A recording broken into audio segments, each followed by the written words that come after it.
अस्सलाम वालेकुम दोस्तों, आज मैं आलू गोश्त बना रहा हूँ। देखते हैं कैसा बनता है। माशाल्लाह सालन तैयार है, ये आप चेक कर सकते हैं। देख के मुंह में पानी आ रहा है।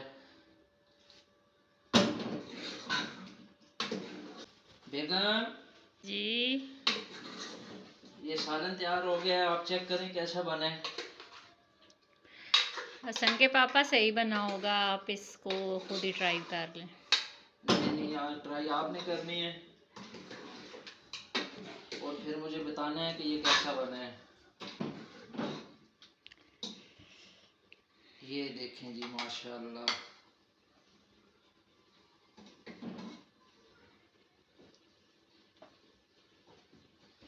अभी आप ये चेक करके बताएंगे कि ये कैसा बना है।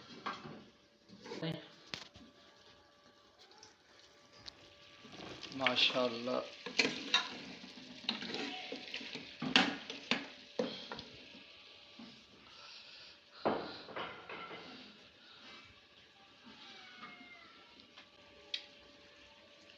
बहुत मज़े